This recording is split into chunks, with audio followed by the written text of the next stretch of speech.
Hello, everybody. Hello, everybody. Hello, everybody. Welcome to another episode of Lee and Chantelle, the new normal podcast by Lee and Chantelle. I just wanted to say Lee and Chantelle. I don't know, kind of gives a ring. Anyways, what we got going on today? So Russia invaded Ukraine this week. Yeah, that's What do you crazy. think? I just think that's so crazy. I thought that, it's just a kind of, is the right word, ploy? Kind of just like, just for show, we're going to threaten you a little bit, Ukraine, and, What is it, Ukraine? you know, pull out the big guns type thing. Like, well, guns as like literally, I guess. But I wasn't expecting all that's happening right now. It's kind of chaos, really. What do you think? Yeah, it was crazy when they invaded. I was following the videos and I was watching tanks driving through cities. It looks so surreal. Yeah. I was thinking like this looks like video games, but it's not. It's so weird because I play all types of war video games. I've seen this many times, like on the screen from video games, but it's Mhm. seeing in real life, even though it looks the same, it feels very different. Yeah. And it kind of wakes me up because it's like, whoa, this is real life. Like you said, usually I'm just used to it in games or even just in movies, you see these things in movies.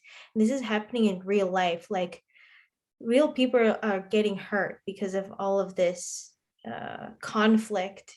And I always wonder, oh, why can't they just talk it out? You know, like it's just such a children thing. Like guys, stop fighting, talk it out, kind of thing. Yeah, Uh, I actually thought about that too. I was like, how come in video games I never felt uncomfortable? I play video games. The recent game I play on my Tesla is a plane game. I fly around I think it's called Skyforce. on a touch screen to kill the enemy planes. But Yeah, then I shoot down millions of planes. I don't feel bad, you know. yeah, but that's also like cartoon kind of, not cartoon, but it's not like a real like. But then if you can make games out of anything, you can make games out of encouraging people, uplifting people. Why do you have to make games out of destroying people? And then people actually feel good playing it. Yeah, But what I realized was I think it's like a perspective thing. How movies and games do it is that they set up camps. Like they when you shoot down a plane, they give you score, they give you money, they give you all of these things. And afterwards, you don't view them as the same as you. You don't view them as another person on the plane. You view them as your enemy, and then you yeah, you shoot them down to make money. And then that's happening in real life too, where now I'm looking at this Ukraine Russia situation. I'm just thinking, why? How can they feel good invading another country, and like how can another person do this? hmm, Even the soldiers sent out by Russian government. It's like they're like kids, 20 years old, 21, they're sending out to kill their neighbors. How can they, like the soldier themselves, even though it's an order, but how can they be okay doing it? yeah. It's And that, just so sad. Like even innocent people are getting involved and babies. Like these guys don't have a choice in what's happening around them. yeah, but I think one of the reasons we're thinking this way is because the majority of people in the world, also how the world can relate to this, is the majority of the world actually have no skin in the game. Mm, Whereas in contrast, I thought back when I was way younger, when I was in China, actually a lot of people hated Japanese people in kind of similar way. And they don't view Japanese people as just another person. They view them as the enemy, as the people who invaded China. And anything bad happened to Japanese people, they actually cheer it on. They don't feel bad. that's interesting. Yeah, I I actually think didn't know that. yeah, I think this is like the main difference. And that's how video games and movies, in movies and video games, you don't feel as bad because they set up in a way that they are the enemy. You are doing the right thing. They're trying to kill you. You're just making money, getting rewards by killing them. You're setting records. You're the hero. Mm, And then it dehumanized them. yeah. But in this situation with Russia and Ukraine, nobody's their friend, nobody's their enemy. So everybody's able to look at it objectively. Whereas, like, for example, when 9/11 happened, American were told that Middle Eastern people did it and they invaded Middle East. Nobody felt bad about Middle Eastern people because they were made out to be the enemy. Yeah. You know, they weren't just seeing, oh, this is another person just like us, Americans getting killed. They were like, oh, this is the enemy. This is one of the perpetrators of 9/11. They were trying to kill us, kill our family, and they were okay with it. Yeah. Whereas Well, this Russian-Ukraine situation is like very like a remote and minor conflict where nobody, like not nobody, but like most people don't have an interest in it. So they're able to see it objectively. And everybody's just like, why do we have to fight? Just stop fighting. But when you're in it, when you're Ukraine and Russia, you like have very strong opinions and you like hate each other and you don't see each other as humans. well, like for the 9/11, that was like that's a different situation. That came out of nowhere. Like these people are just what was the angle? Like they wanted to take over the whole world or something like that? Or there's a very convoluted story. Yeah, I don't But even understand it. but the point is that Or has to do with religion or something? But the point is that happened once, like, I don't know how many years, 15 years ago, 20 years ago. Up to today, Americans, a lot of them are still remembering Middle Eastern people as the, terrorists. Yeah. When the majority of them are not. When US have been sending troops like over to Middle Eastern like for years and dominating them. But imagine this happening over and over, like Ukraine and Russia neighbors. They just keeps happening over and over. The hatred, the conflict builds up over time. They don't see each other as a, you know, like same person. Like for us, we see them as the same people. We're like Mhm. Russia, Ukraine. You're the same people. Why are you fighting? Well, okay, no, I don't see them as the same people. The people I know who are who are Ukrainian and who speak Russian, like I learned that there's a difference, but they're similar. So that's why like people group them together because they're similar. But yeah, from here, because we don't know much about what's going on, I feel like, oh, like why are you guys fighting? Like it's a little bit silly, figure it out type of thing. Honestly, like, and that's the thing is that Ukrainian people, they're very nice people, and not saying that Russians aren't nice. Russians are nice too, but it's just like because Actually, Ukrainian, a quick shout out to Russian people. Russian people are actually dope. A lot yeah, of them went on streets to protest against the invade. They don't want them to mhm, invade, no, fully knowing that their protest wouldn't do anything and they will get arrested. They still went on the streets to protest against the war. So yeah. they're pretty dope too. Shout out to them. Yeah, like I said, they're quite similar, so I don't see any reason of them having any conflict. And Ukrainian people are just like Ukrainians don't even speak their like language. It's mainly Russian. Like everyone speaks Russian. So they always say that too. Like I'm always like, oh, like, are you Russian? And they're like, oh, I speak Russian, but actually I'm from Ukraine. And like they're just nice about it. They don't say anything mean about Russia, and like they give their homage to Russia in a way. Quick fun fact. Hmm. I just saw in a video a couple of days ago. It said the Ukrainian president, or he was an actor acting as the president in a TV show, and then he became the real president. That's crazy. But So But that's really anyway, that had nothing to do with anything, but just the thought of that.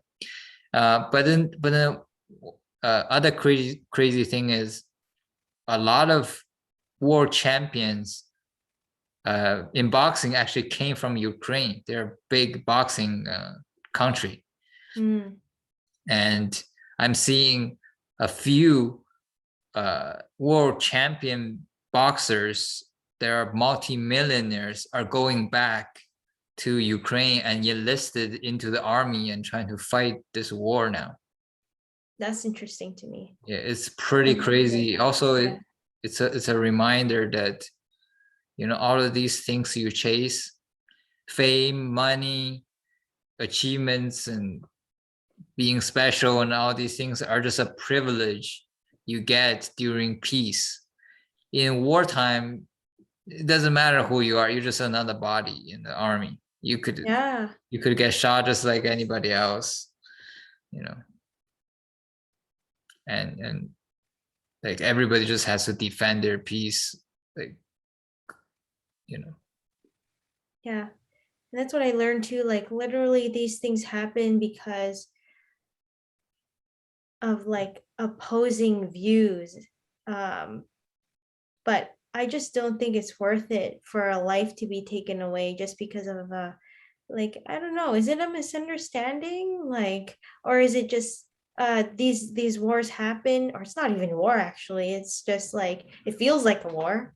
Uh these things are just happening due to like, well, one country wanting more power over the other.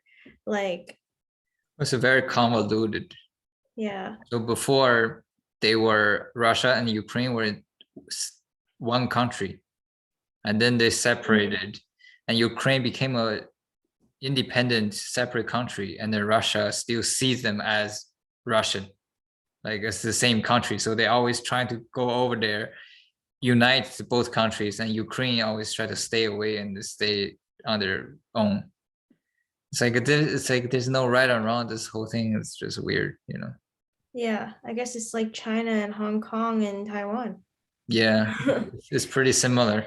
Yeah, so that's the other thing with all of this chaos that's happening in Russia and Ukraine, kind of raises everyone's eyebrows with how China is going to handle Taiwan and or Hong Kong. Well, we've seen Hong Kong already, but more of, okay, well, Taiwan's the other one. Is China going to take over Taiwan? Does this you know, raise an eyebrow and focuses the attention on something else, or Well, that's impossible to tell. Even in Russia, Ukraine is happening right now. People don't even know what will happen the next day. How can you know something that hasn't even started? It's like so yeah, far away. But true. it's like it's pretty. Also, is another thing that this might be like nothing. It's like a side note.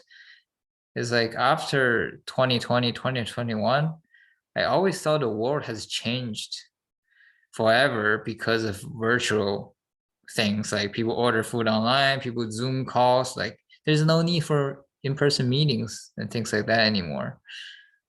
But when these wars happen, all of the leaders still meet in person. They have to meet in person to resolve the issue. Yeah, they should. I that's mean, like, that's but why don't they just call each other? I don't get it.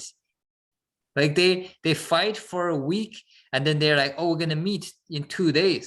Why couldn't they just call each other every day for the past 7 days? well, it sets a different tone. I think, like, yeah, sure, the world has changed to like more online, everything, blah blah blah. But I still think there's an element to face-to-face meetings that you really cannot get with having on like being online. So I mean, like things happen, like maybe internet, gets all weird, and then you kind of have miscommunication. Like it's a different, you get different communication cues when you're in person. Like, or even, when you're in front of someone, you can see everything. You can see the way that they breathe, the way that they talk, the way that they twitch their eyebrow when they lie, or like, something. And I think that's important to still communicate in person. Like sure, like we can have a Zoom call and we are communicating right now, but it can hardly see like those social cues that I would see or notice in person. It's a national, you know, a national security and national issue shouldn't be resolved based on social cues. It should be pretty clear, who's right, who's wrong, and things like that. I don't know, but it's like our generation, you and my generation, especially growing up in like Canada and me in China, Yeah. we never been through any wars. Like we hear war stories from like grandparents and Yeah. stuff like And that. like, yeah, my grandpa was in the war Yeah, too. but with our generation, it's like war sounds so old school and remote. We don't even think it could happen.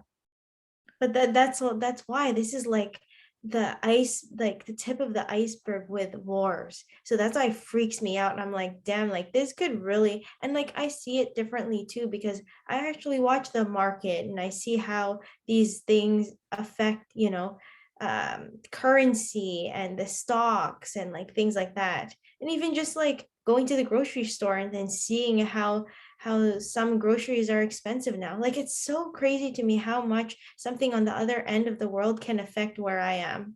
Not even like Seeing the price physically of seeing, seeing the price of gas going up the next day. yeah, that shit's that's like freaks me out. I'm like, oh damn, like it's actually closer than I think, like something could break out here if they wanted to. Like I just Yeah. don't know. Before I have this, my guard because up.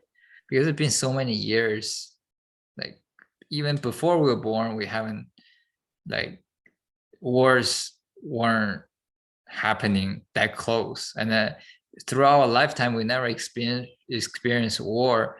So by this time, with all the technology developing, I thought if there's any war, it will be online. It would be like cybersecurity, like attacking another country's internet and try to brainwash them and things like that. Like, oh, just like in-person meetings is dead. Just old school wars with guns or tanks and probably dead too.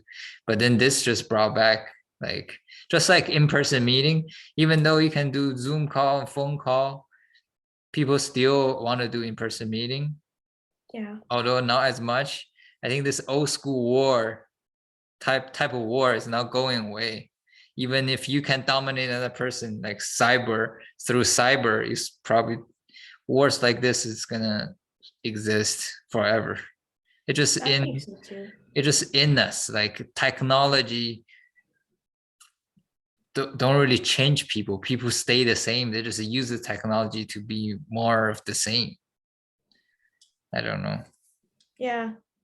Well, in a way, it's kind of like those things where uh, you kind of have to see it to believe it type thing. So even if there isn't a cyber attack, it's some people like that's still not within their realm of thinking or not within their realm of knowledge. Like they don't know how much a cyber attack can, affect humanity, let's say, because like you like if you do attack on cyber on the internet or whatever, like I might sound just so like ignorant about this. I'm not a huge tech person like in that sense, but you can't see it, whereas in person if you like um get rid of all these people and like this whole country, like you can literally see it in front of your eyes.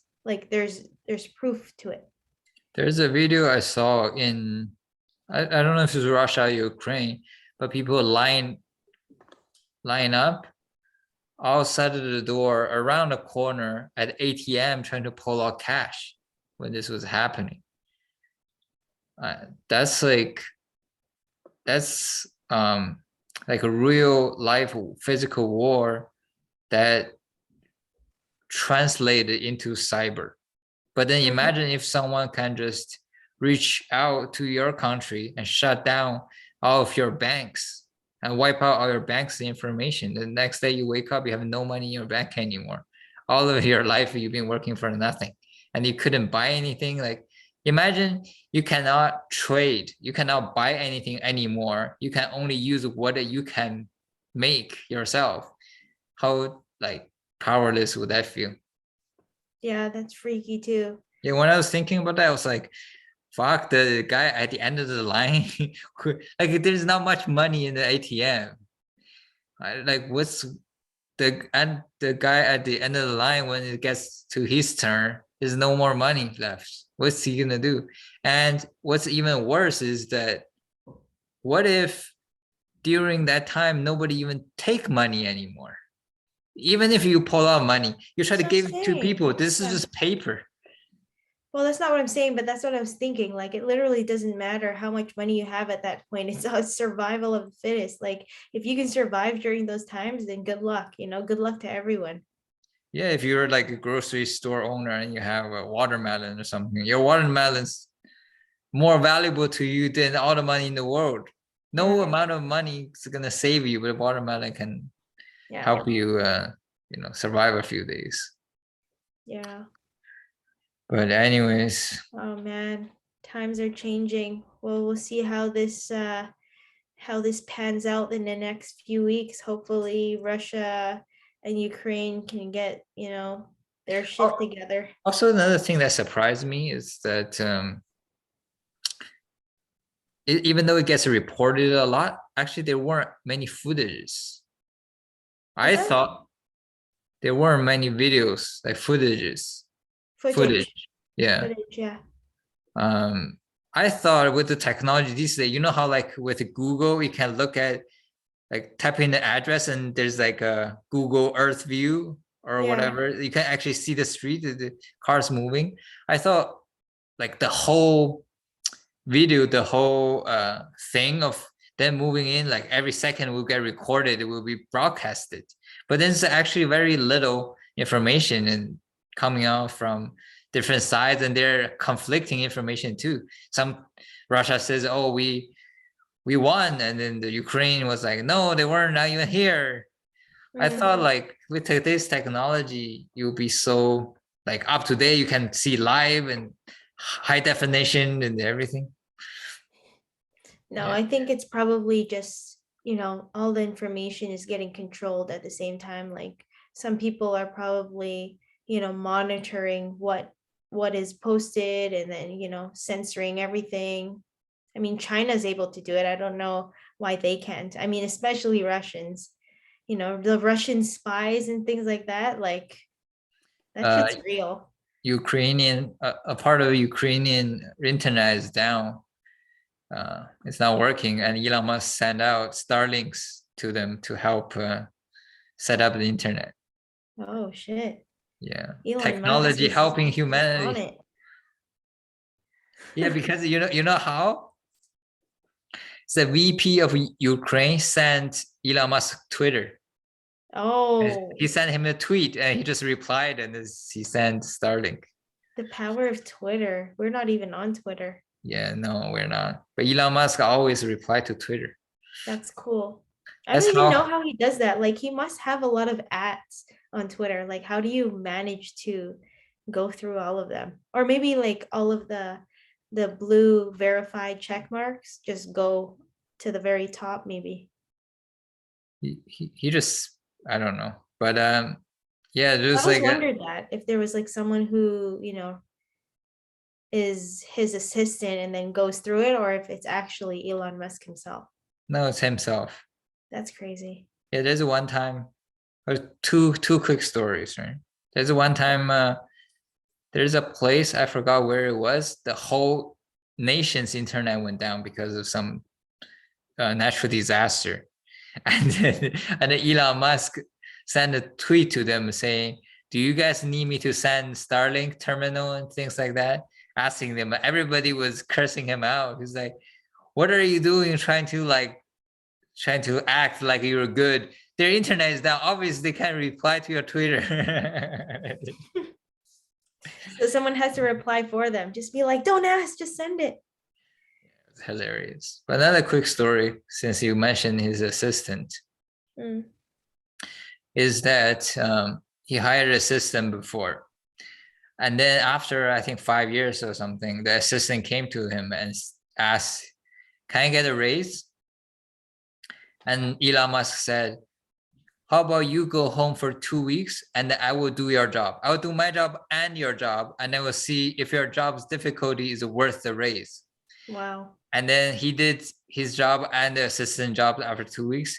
Then he told the assistant, you don't have to come back. Your job was not that difficult.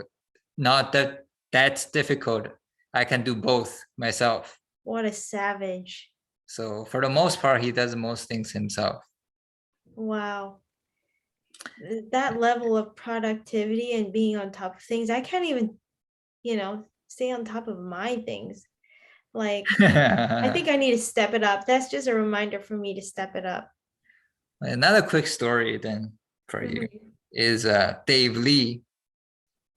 We like Dave Lee. I messaged you, Dave Lee, on Instagram. I don't think you use your Instagram, but if you ever do see my message, still looking forward to connecting with you. If he didn't see the message, I'm pretty sure he's not watching this video, but that's okay. Well, you never know.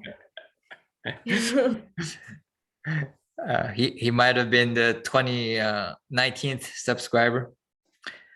But anyways, so he asked Elon Musk on Twitter, he was like, oh, which project are you personally driving? Like leading? And when do you hand them out to other people and things like this? And Elon Musk replied to him and said, that's a silly question. All of the projects I'm heading, not because I want to, but because I have to. So he's like the lead on all the projects you see, like robots and cars and autonomous driving, rockets, I don't know how he does that. Like, he's kind of superhuman. Yeah, maybe he's an alien. I think so. That's why he's so obsessed with all this stuff. Yeah. Anyways, let's transition back to our personal life. Okay. So what you got? I'm awake now for this. Well, like, let's talk about nagging. Let's talk about nagging. Because this is a big topic in and day out, like throughout the week. What about nagging? What are you most bothered by? Because nagging is something you're most bothered by, but what about it? Okay. So nagging. You can already hear the stress in his sigh. Like this is like, we don't argue very often, actually.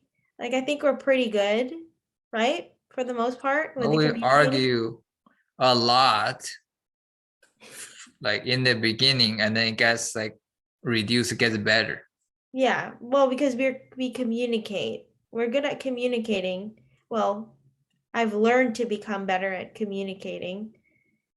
So it's like we have a lot of problems and conflicts and differences, but we have hashed a lot of them out, but we still have a lot left. Yeah, at the very beginning of our relationship, which was like day in, day out conversations, 8-hour conversations, all-nighter conversations, like 3-hour hardcore, intense, deep conversations. Like, yeah. Yeah, so let me go back to nagging. A lot of effort, this relationship. So nagging to me is repeating the same thing over and over without contributing to a better outcome. Meaning, like, if somebody didn't understand you, you repeat it, it's valuable. Or if you're talking to someone who don't have discipline, they don't follow through, you need to tell them 3 times, 4 times to make sure they do it. You change the outcome. That's valuable. But if you're talking to a guy who understands what you're saying and then would follow through, by repeating it doesn't change the outcome, then what's the point of repeating it? Why do you keep on repeating the same thing over and over? You're wasting your breath, and I'm expecting higher of you, expecting you to provide me value when you talk. I listen because I expect value in it, and then there's no value, you're just repeating the same things. Okay. So what do you think? Yeah, that's a valid definition. I mean, I'm on the other side of this nagging thing, so yeah, I understand. although although to your credit, majority of people in the world do it. I think females get a bad rap for nagging a lot, although it is true, but guys nag too. Like, based on my experience, I hear nagging from everybody. Although Yeah. girls on average nag a little more, but then guys want to make it sound like guys never nag. That's not true. Well, it depends on what's being nagged of. Like, I feel like in terms of chores, in terms of doing things, girls nag more, but it's because there's a reason to it. Like, do you think I really want to ask you something 10 times? Like, I don't want to ask you 10 times. I hope that by asking you 10 times, by the fifth time, you would have changed your answer or you would have done something about it. That's probably why I do that. I'm just saying, like, there's a reason, but There's this quote by Einstein himself, okay, fact check. and he said, keep on repeating doing the same things over and over and expecting a different result is the definition of insanity. Yes. Are you insane? I think that quote was meant for something else, like practicing something over and over again, and then expecting a different result. Anyways, that's Yeah, besides the like, point. although like I said, it depends on who you're talking to. If you're talking to someone, there are actually people who will get pressured and they will cave in and they will change their answer if you keep on repeating it. I That's just learned you're not one of those people.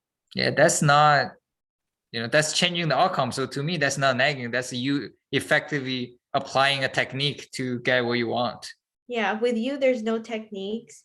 You're pretty You just straight cut. Okay. You don't get nagged until you change your answer. You're pretty just straight shooter. me, I apply logic. If you tell Oh, me, here we go. if you tell me one plus one, to me in my mind is equals two.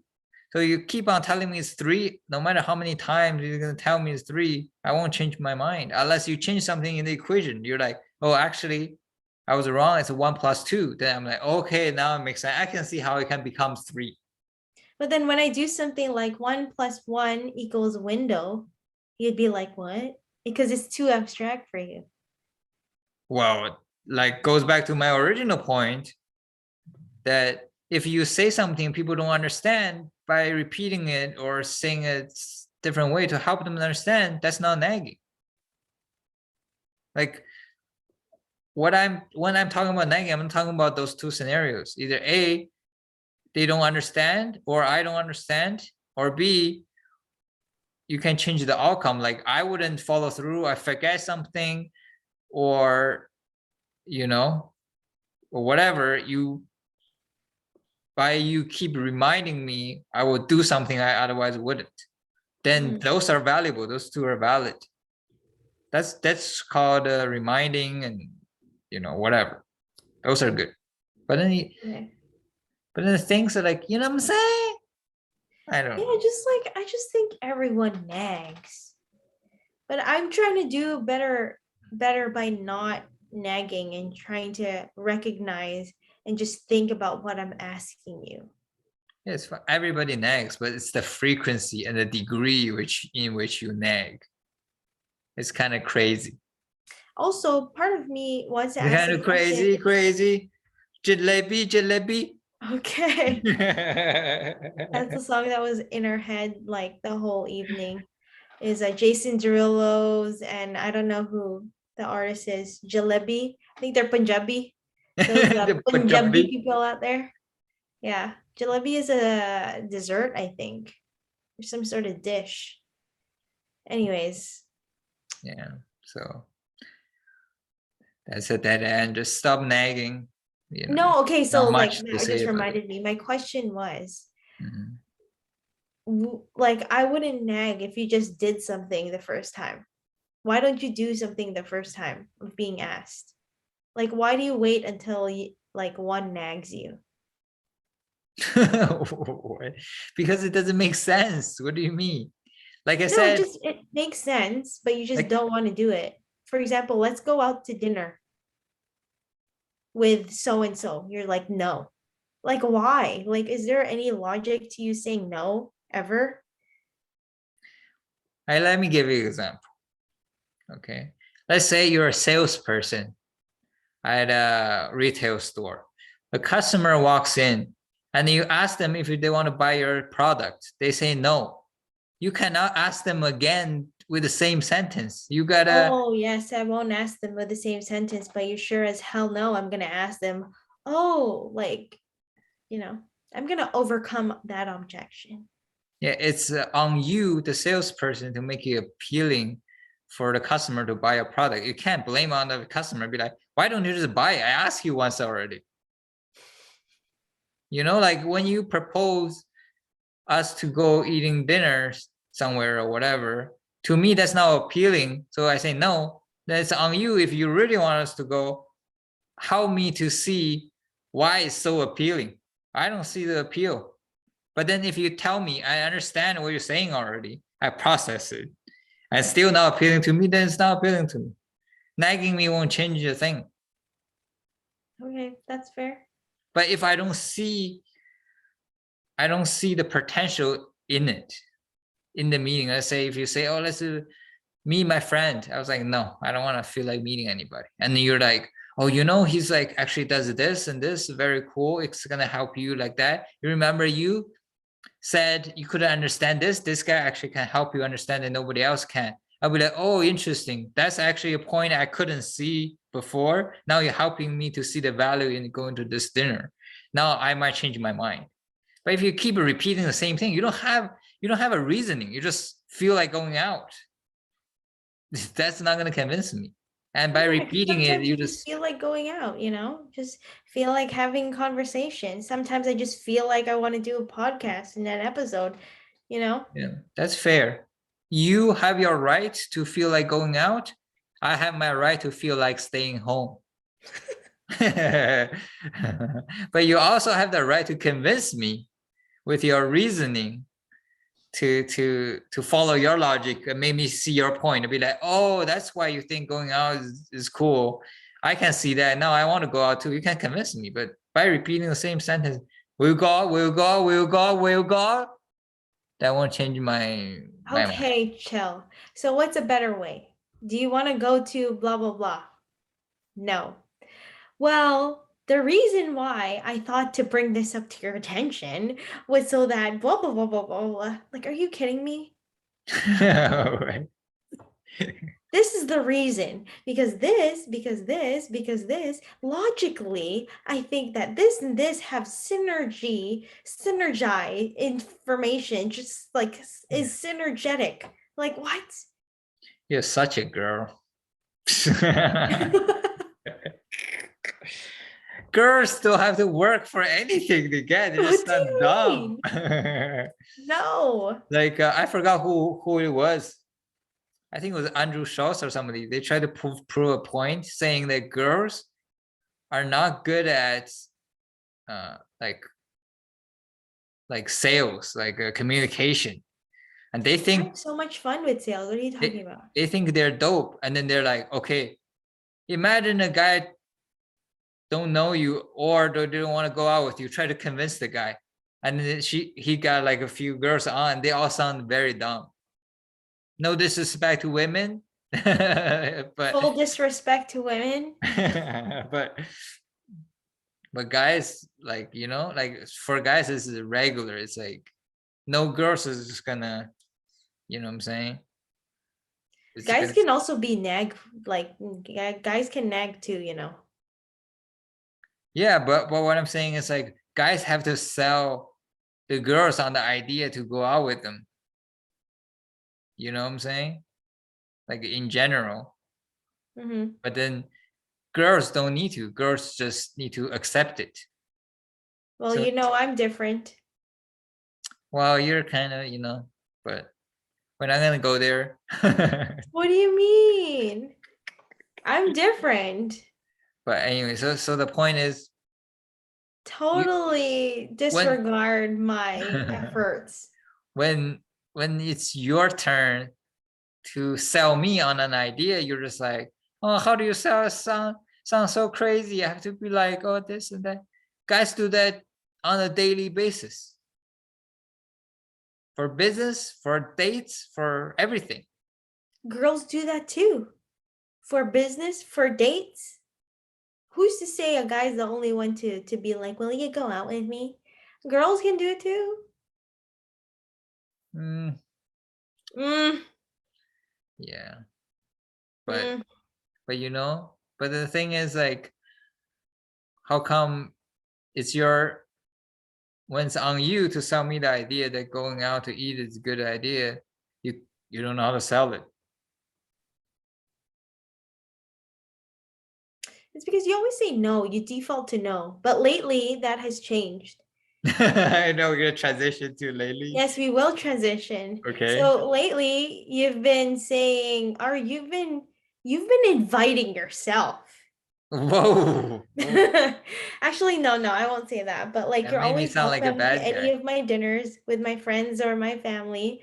But like lately, you've been saying yes because I've always been asking you. You always say no. But now you just, out of your sheer will, is like, okay, I'm gonna come, and I'm like, whoa, like, Yeah. are you joking? You're gonna come? Yes or no? I- So like, where is this coming from? Like, how do you feel hanging out with my friends and family lately? Well, it's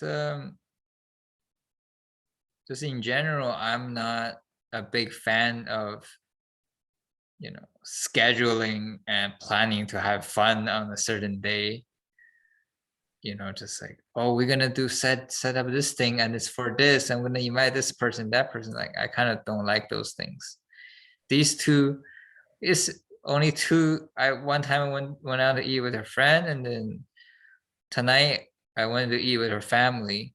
Yeah. Both were just sort of like on the way. It weren't planned. It wasn't quote unquote meaningful. Yeah, it's very spontaneous. You know, like it's casual. It's like people it don't have a I don't know, like a center idea that you have to focus on. Kind of like I told you before, you don't believe me. I was like, if I was like invited to Oscars and Golden Globes, events like that, I wouldn't go because I don't like events like that. And then Even if it's a once in a lifetime opportunity. Hashtag Eminem. what?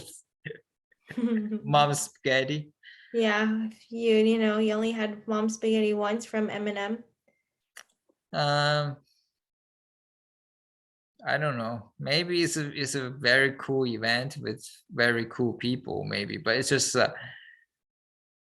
it's uptight and has traditions and has a focus. It's like I don't know. Just Mm. I don't like it. But I like things that make sense. Like these two times I went to eat with your family and friends, it makes sense. Yeah.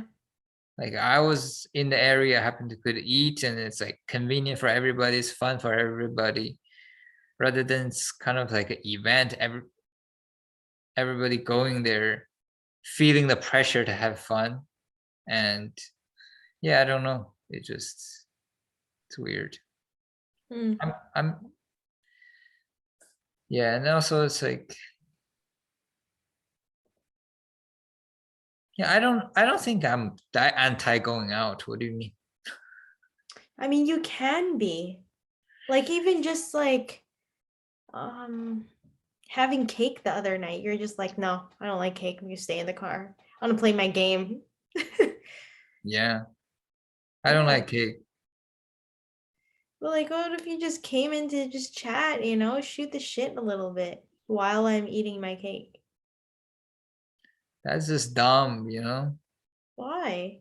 because you go in, everybody's purpose there is to eat a cake, and then you don't know what to say, you don't know sit or stand, or you don't know you should talk or eat cake. Okay. It's like it serves, and then I'm anti-cake. So what am I Yeah. supposed to do? Mhm. Yeah, I don't see a point. Mhm.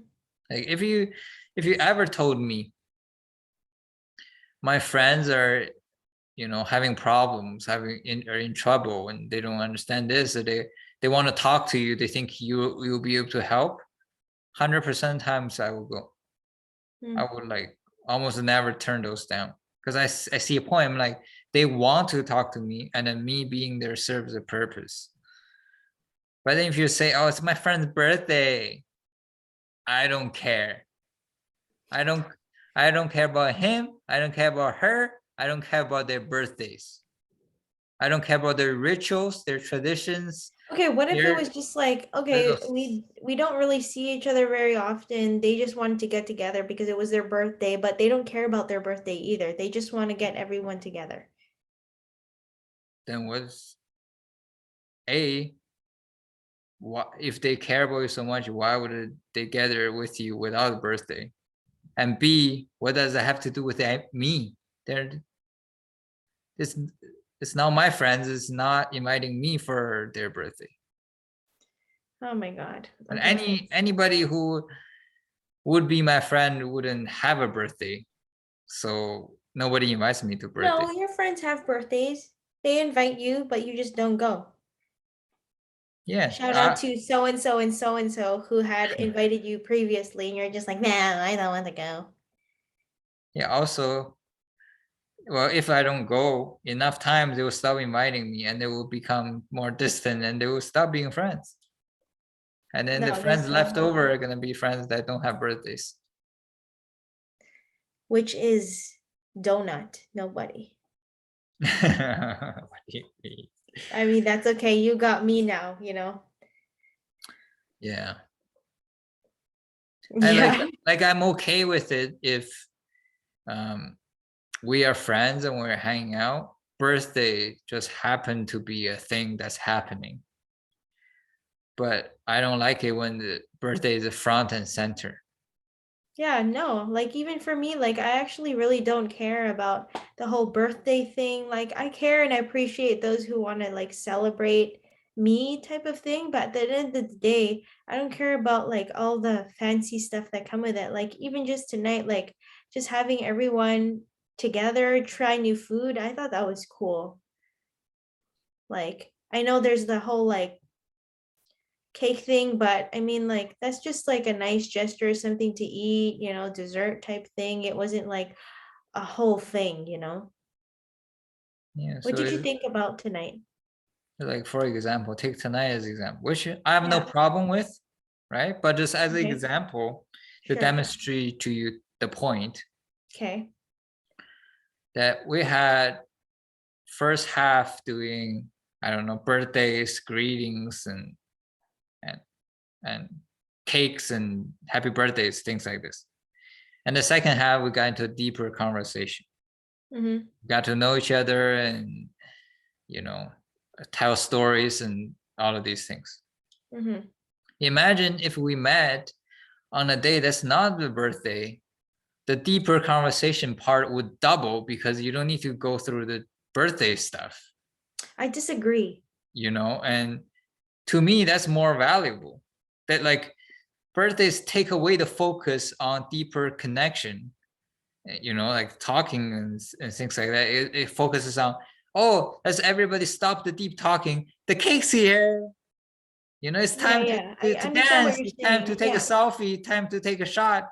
Things like that. Just No, like take I away understand. the intimacy, the connection. I understand what you're saying, but also like it's a good icebreaker to have a birthday or like some sort of thing because then you're like introduced with some sort of thing, but then you get to know each other later on after you've broken the ice. You got to warm up, like people need to warm up. Some people can't just go off the bat like tell me your whole life story. It has to be like, oh, like cool, how's your day, whatever, what did you do, how's the weekend, or You know why they I couldn't do find that? this is so in different scenarios. In a social scenario, I like the warming up thing and like breaking the ice. In a work scenario, I don't care about warming up. I just want to get to it because everyone has the same goal that they should be working towards. Well, the reason they couldn't get into a conversation is because they don't have any practice. Because every time they only go out when there's a quote unquote reason. They only talk to people when there's quote unquote reason. Like example is like in China, a lot of the older people, they they mask their like emotions, and then they get drinking. After buzz, they start talking like crazy, they're Yeah. connecting and everything. But next time they meet again, they're like silence again. They don't connect again, and then they drink again. They connecting. They're like all warm again. It's like because you have this cop out of alcohol, they never learn the skill of communicating. They like it's always like, and they just assume like that's the case. Oh, without drinking, you can't get into a deeper conversation. You can if you stop drinking altogether. You'll probably have 2-3 awkward meetings, but after that you'll be able to communicate, you know. Um, I think like, well, when I was growing up, it's always like that. Like get forced into going to a family friend's place. There's other kids that you can play with. We don't really know each other. And then later in the end of the, evening, we can hang out and stuff, and then that's when we have to leave. So then next time you see them again, you know, or next time I get to see them again, we don't have to break the ice for that long because they're like, "Oh, I remember you. Oh yeah, now we catch up," type of thing. I know you, you know. I Um, I actually went through these things myself personally over time. yeah. Like in the beginning when I was in China, everybody kind of like forced, like I was shy, I'm introverted, I don't want to do anything crazy and be embarrassed, so I just like sit in a corner quietly, and then people Mm. gave me alcohol, like saying, oh, like you don't have fun, with the alcohol. And then I drink, and then I loosen up and I have more fun and talk to more people. And I just rely on alcohol. Every time I go to anywhere, I just don't say anything in the corner. Every time in the beginning until I drink some alcohol, then I loosen up. And then later on, I really don't like drinking alcohol, so I stopped. And then I started being awkward throughout the whole time for a period of time. Then because now I'm forced to, then I started figuring it out.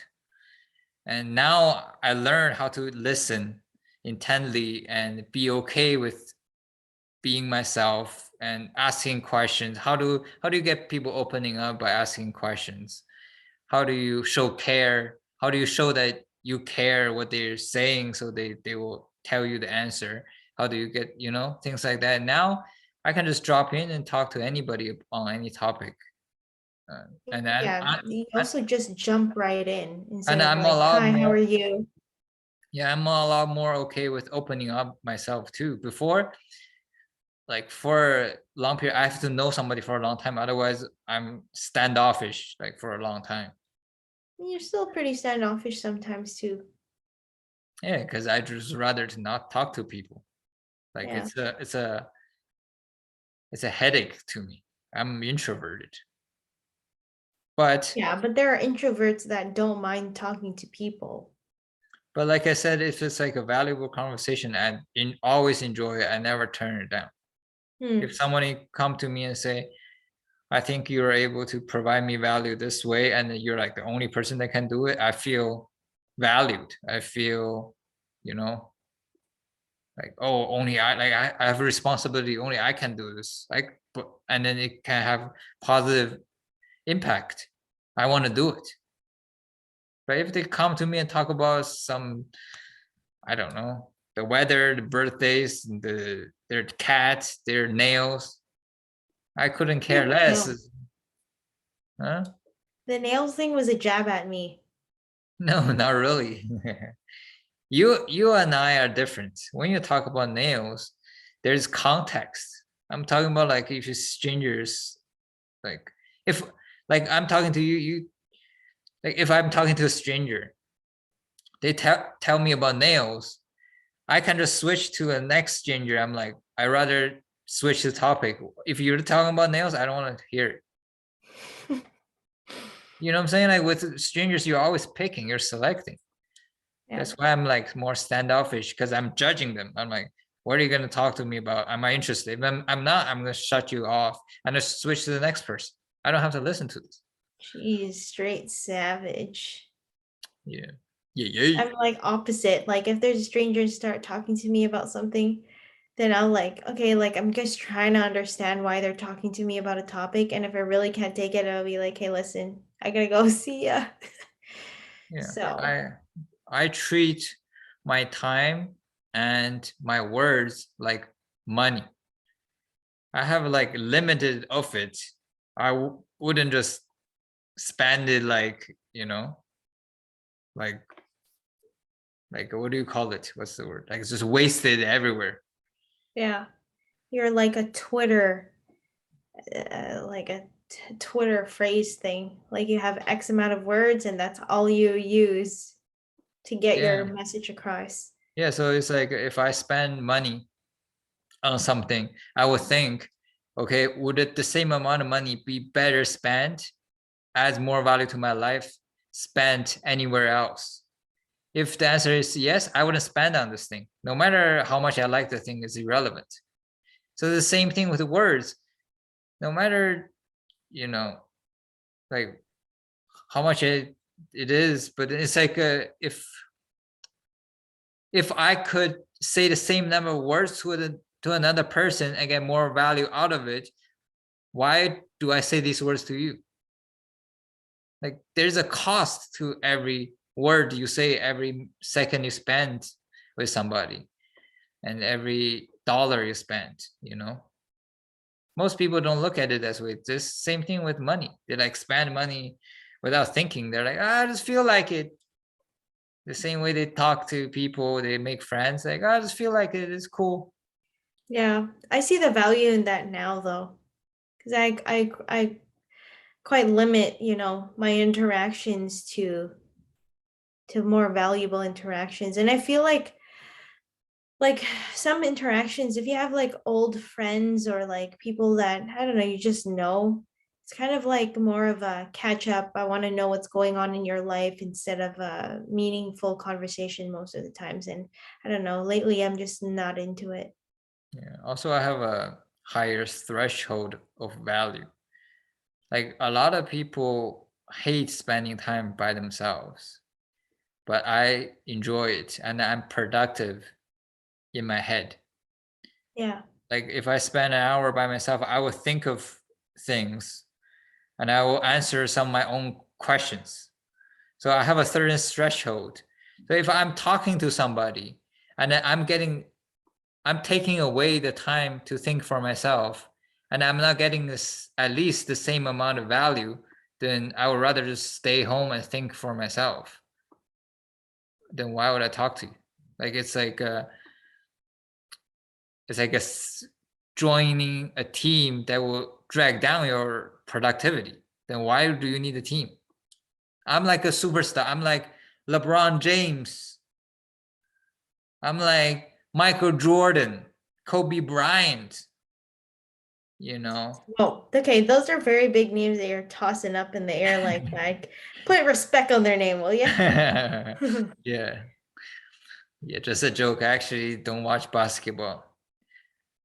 But the point I'm trying to make is if I'm a star, I'm gonna like have a higher expectation of my team.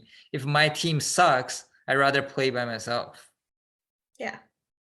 Yeah. Whereas there are people who play with anybody. They go to the street court and just have a pickup with any three random people. Yeah.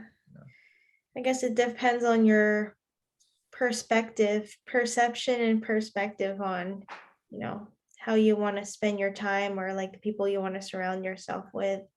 But I can see the value in what you're saying. And that's kind of similar to me. Like, oh, I don't really have many friends as I used to, or like I don't have these groups that I go to or whatever. Not like I really did before, but just saying, like, I don't crave it. Like if I'm chilling by myself, or like just, the three friends that I have or whatever, then that's cool with me. And I don't have any urge to like, oh my God, I need to make my friend group real big or whatever. Like I literally can't keep up with myself. I can't keep up with anyone else. Sorry. Yeah, also, the value of going deeper and deeper rather than wider and wider has been like more and more clear to me now.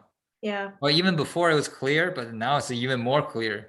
We talk about this like with kids, is that before I want to have as many generation of kids as possible. Now I just rather to focus on one generation and like get to know them the best, and like leave no stones unturned, get to know them the best, and raise them the best, everything. Like I rather go the deepest, do the most with one generation than having 10 generation Yeah. now. So it's kind of like the same thing. If I have 5 friends, let's say, um, I could go deeper with all of them. We're not getting as connected as we could be. Then why don't I spend more time doing that rather than trying to go out and make another 10 friends who are just on a shallow, like superficial basis? Hmm. So like I hold the same view as having a kid, having one generation and then go all out for that generation, then having 10 generations. Same thing with friends. Have one friend, go all out for that friend. If you're like get so close that not much more you can do to connect, then you make the second friend. But if all your 10 friends are superficial and you gotta make another 10 superficial friends, what's the benefit?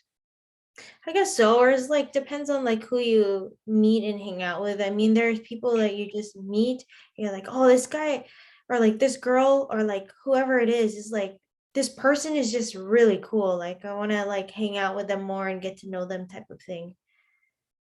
Yeah, and those That you people just are, kind of you don't replace a friend, but you kind of just, connect with them more than the friends that you usually have.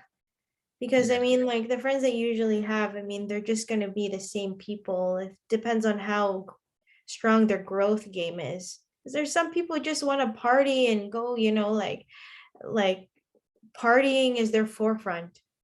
Even though they're trying to grow as a person, like that's who they are as a person, a party person, or there's someone who is like a super big foodie and that's all they're going to be. Like that's their core. Yeah, those people are super, super rare for me. For Mm, each person is going to be different because your criteria is different, yeah. your threshold, everything. But for me, the type of people I'm looking for are super, super rare. And I used to think I just have to meet many people throughout my life and then filter out the people I don't want and leave out the people I like really connect to. But Mm, then it ended up being zero. That's why I'm now resorting to the internet, because this has a wider reach. If I just meet everybody in person in the vicinity, I won't be able to make like many friends at all. yeah. Yeah. So, anyways, is there anything you want to add for today's? We talked about Ukraine, Russia, nagging, communication, kind of hanging out with family and friends. Yeah. I don't know. It just yeah,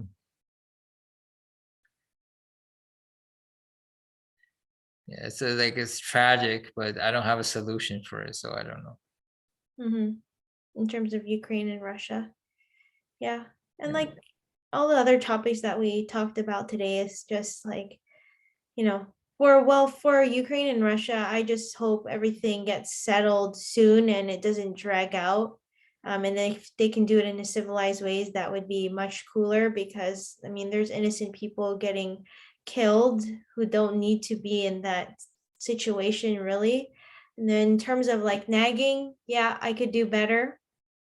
I'm working on it. Shout out to anyone who's having a hard time with this, but it's Hereby announcing to the YouTube. yeah, it's like it's hard to break a old habit, but that's just it. It's an old habit. So I'm going to be creating new habits that will take its place, and then just creating value in our relationships, whether that be with me and you or like with my existing friends or upcoming friends. So anyways, having said all of that, don't be normal, be yourself. We'll see you in the next episode. Bye-bye. Bye bye.